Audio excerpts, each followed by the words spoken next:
مبالغہ نہیں ہے کہ خواجہ معین الدین صاحب سے لے کر حضرت مدنی تک اور حضرت مدنی سے حضرت مفتی محمود صاحب رحمۃ اللہ علیہ تک آج ان کا سچا اور سچا جانشین ہمارے سامنے موجود ہے الحمدللہ۔ اور اس میں بحیثیت ایک مسلک کے آپ سے کہتا ہوں کہ جس طرح پر آج آپ حضرت مجدد الفسانی اور شاہ ولی اللہ سید احمد شہید حضرت شیخ الہند حضرت مدنی کو حضرت مفتی محمود صاحب رحمۃ اللہ علیہ کو ان کے جانے کے بعد آپ کس طرح عقیدت سے ان کا نام لیتے ہیں اور نام لے کر رو پڑتے ہیں، اللہ کی قسم آج ان کا روحانی جانشین ان کی تمام امانتوں کو سمیٹ کر اپنوں اور بیگانوں کے ہر طرح کی باتیں سن کر آپ کے تحفظ کے لیے میدان میں کھڑا ہوا ہے۔ اور میں آپ سے سچ کہہ رہا ہوں، دینی مدارس کے تمام ذمہ داران سے بھی کہتا ہوں کہ آج اگر تم لوگ قرآن کریم اور صحیح بخاری اور مدرسے میں امن کے ساتھ بیٹھ کر پڑھ رہے ہو تو اس کے پیچھے حضرت مولانا فضل الرحمان صاحب ہیں۔ مجھے یاد پڑ رہا ہے کہ جب یہ اس نامراد کی حکومت آئی تو دینی مدارس والے اتنے پریشان ہو گئے تھے کہ آج اور کل بس مدارس کی صف لپیٹ دی جائے گی، لیکن جب حضرت شیخ الہند کی امانتوں کے امین نے کراچی سے لانگ مارچ شروع کیا، آج تک الحمدللہ کسی کو دینی مدارس کی طرف میلی آنکھ اٹھانے کی جرت نہیں ہو سکی۔ میں آپ سے درخواست کرتا ہوں، میں نے آج خاص طور پر عزیز طلباء سے کہا کہ مولانا کا تعارف عالم اسلام میں ایک سیاسی ہے، لیکن دراصل مولانا کے اندر علم اور تقوی کا وہ سمندر موجود ہے کہ جس کا اچھے علماء کو بھی اندازہ نہیں ہے۔ اللہ میں ان کی قدر کی توفیق عطا فرمائے۔ میری حضرت سے درخواست ہے کہ جہاں حضرت طلباء کو نصائح فرمائیں گے، ہمارے عزیز دور حدیث شریف کے طلباء اپنی صحیح بخاری شریف لے کر بیٹھے ہیں، میری حضرت سے مؤدبانہ درخواست ہے، میری بھی سعادت ہے اور آپ کی بھی سعادت ہے کہ اگر حضرت آپ کو اپنی سند حدیث سے اجازت مرحمت فرما دیں تو شاید ہماری نجات کے لیے کافی ہو جائے۔ میں حضرت سے درخواست کروں گا، حضرت سے ملتمس ہوں، اور دوسرا یہ کہ شکریہ ادا کرنے کے میرے پاس الفاظ نہیں ہیں، اور بلکہ مجھے یوں کہنا چاہیے کہ مجھے شکریہ ادا بھی نہیں کرنا چاہیے، اس لیے کہ حضرت مولانا فضل الرحمان صاحب دامت برکاتہم کے ساتھ ہمارے جدی پشتی تعلقات، حضرت مفتی محمود صاحب رحمۃ اللہ علیہ کے ساتھ میرے جد امجد حضرت قائد رحیم بخش صاحب رحمۃ اللہ علیہ کے مراسم اور قرابتیں تھیں، اور حضرت مولانا کا میرے والد صاحب کے ساتھ اور میرے والد صاحب کا ان کے ساتھ مجھے بھی تک یاد ہے کہ مینا عرفہ مزدلفہ میں میں نے اپنے والد صاحب کو دیکھا کہ جن شخصیات کے لیے وہ کثرت سے دعائیں کرتے تھے ان میں ایک ہمارے مخدوم و محترم حضرت مولانا فضل الرحمان صاحب۔ اور اس وقت میں یہ مسجد میں کھڑا ہوں، مبالغے کی بات نہیں ہے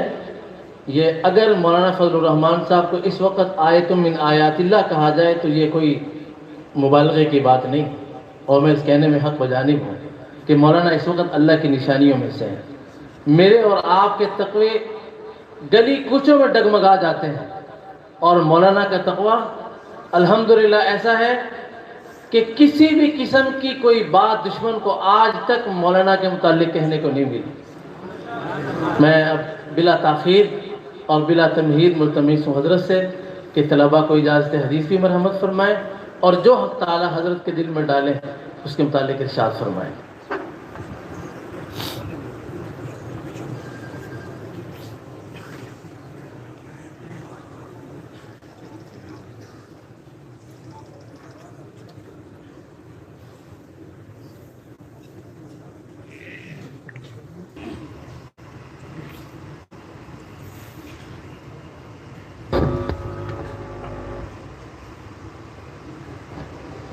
والصلاة والسلام على أشرف الأنبياء والمرسلين وعلى آله وصحبه ومن تبعهم بإحسان إلى يوم عظيم، أما بعد،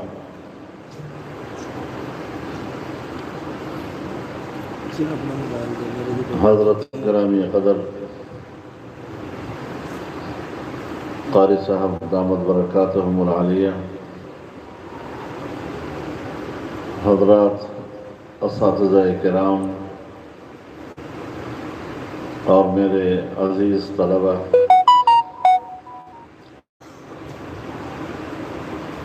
میں جب یہاں دارالقرآن میں حاضری دیتا ہوں تو اسے اپنے لیے بہت بڑا شرف تصور کرتا ہوں، اور جو فیصل آباد آتا ہوں اور باوجود یہاں حاضری نہیں دے پاتا تو اسے اپنی محرومی تصور کرتا ہوں۔ اللہ تعالی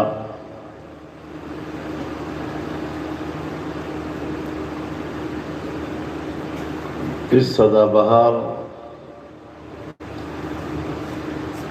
باغ گلستان کو ہمیشہ اپنی خوشبوئیں بکھیرتے ہوئے باقی و ساری رکھے۔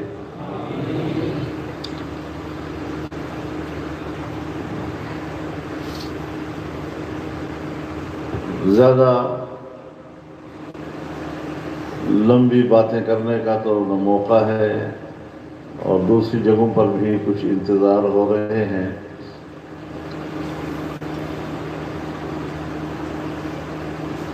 صرف اتنا عرض کرنا چاہتا ہوں کہ حق اور باطل آپس میں دو مد مقابل قوتیں ہیں۔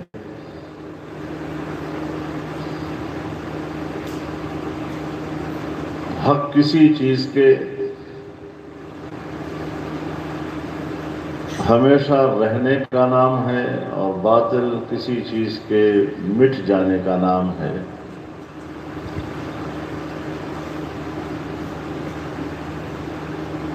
قرآن کریم جب تک دنیا ہے تب تک یہ باقی رہنے کا نام ہے۔ جو لوگ قرآن کریم سے اور ان کے علوم سے وابستہ ہیں اور قرآن کریم کی اولین تشریح جناب رسول اللہ صلی اللہ علیہ وسلم نے کی ہے،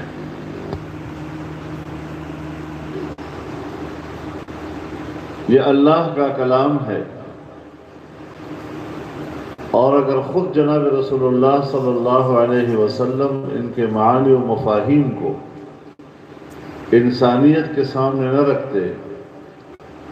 تو شاید انسان قرآن کے مفاہیم و مطالب تک پہنچنے میں ہمیشہ ناکام رہتا ہے۔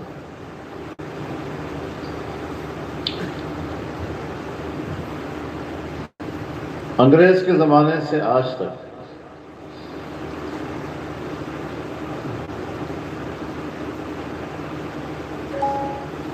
سرکار کے زیر انتظام چلنے والے نظام تعلیم میں چار چیزیں قبول نہیں، بلکہ آج کے زمانے میں اس کو تین ہی کہہ لیجئے۔ ایک قرآن کی تعلیم، ایک حدیث کی تعلیم، اور ایک فقہ کی تعلیم۔ بر صغیر کی سرکاری زبان فارسی تھی، تو اس وقت اس کو بھی نصاب سے نکال دیا گیا تھا۔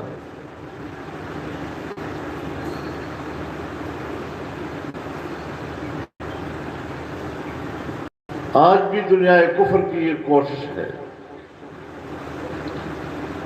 کہ دنیا سے قرآن کی تعلیم کا نام و نشان مٹا دیا جائے،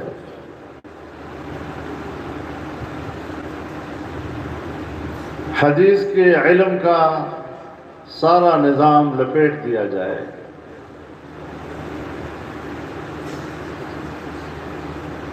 ائمہ مجتہدین نے جو قرآن و حدیث سے یا قرآن و سنت سے استنباط کیا ہے،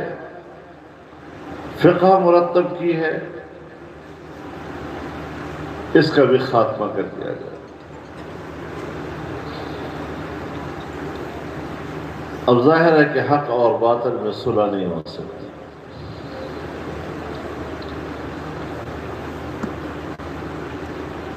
لیکن دنیا میں ایک رواج ہے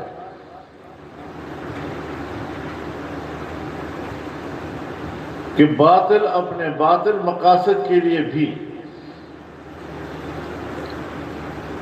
بڑے معصوم قسم کے عنوانات اختیار کرتے ہیں۔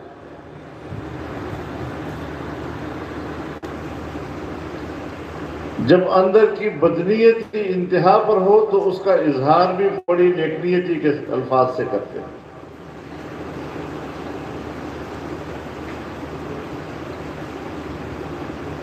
ہمیں بہت تسلیاں دی جاتی ہیں، مدارس کے طلباء سے خیرخواہی کے نام پر، لیکن ہم ماضی کا ریکارڈ ان کو دکھاتے ہیں کہ یہ تمہارا ماضی کا ریکارڈ ہے، اور تمہاری ماضی دینی علوم کے بارے میں تمہارے خلاف خود گواہی دے رہا ہے۔ جب تمہاری ذہنیت میں فرق نہیں آیا تو کیسے اعتماد کیا جا سکتا ہے؟ لہذا مدارس اپنی جگہ پر قائم ہیں اور یہ اپنی خدمات جاری رکھیں گے۔ آپ لوگ یہاں ہم وقت قرآن کی تلاوت کرتے ہیں، سارا دن غریب بچے سر ہلا ہلا کر اللہ کے کلام کو یاد کرتے ہیں، اساتذہ کے سامنے زانو تلمذ بچھا کر ان سے علم حاصل کرتے ہیں۔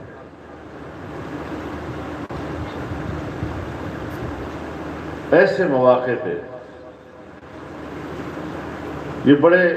مبارک مواقع اور ماحول ہوا کرتے ہیں، اللہ کا نور برس رہا ہوتا ہے، اس کی رحمتیں برس رہی ہوتی ہیں۔ ایسے موقع پر ضرور دعا کیا کریں کہ اللہ تعالیٰ ان مدارس کی حفاظت فرمائے، ان علوم کی حفاظت فرمائے، اور میں بذات خود اپنی ذات کے لیے بھی آپ کی دعاؤں کا محتاج ہوں۔ چہ نسبت خاک را با عالم پاک، کہاں میرے اکابر اور کہاں ہم۔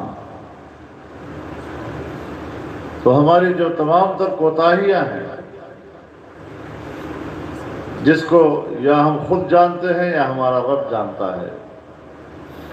اللہ تعالی ہماری کوتاہیوں کو معاف فرمائے اور ہماری ان چھوٹی موٹی ٹوٹی پھوٹی خدمات کو اللہ تعالی قبول فرمائے۔ یہ ایک صف ہے، یہ ایک جماعت ہے۔ جمعیت علماء اسلام کے لیے بھی دعا کریں کہ ہمیشہ ہمیشہ اللہ تعالی اس جماعت کو دین کی قوت ثابت فرمائے۔ اس قوت سے ہم بے نیاز نہیں ہو سکتے۔ ہمارے ماحول میں سیاست کا لفظ ایک ایسا لفظ ہے جو بدقسمتی سے شریف کے لیے نہیں بولا جاتا۔ آپ تو مولوی صاحب ہیں، آپ تو دیندار آدمی ہیں،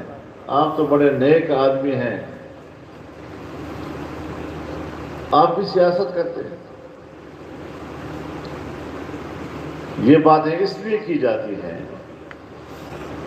کہ وہ خود بڑے مکار ہوتے ہیں، وہ خود جھوٹ بولتے ہیں، ان کی زندگی ساری دنیا کو اور انسانیت کو دھوکہ دہی میں گزرتی ہے۔ وہ جھوٹ بول کر جھوٹے پروگرام کے ساتھ ووٹ حاصل کرتے ہیں اور اسی کو سیاست کہتے ہیں۔ حالانکہ سیاست ایک شرعی اصطلاح ہے، اور تاریخ اسلام میں ہمارے اکابر نے 500 سے زیادہ کتابیں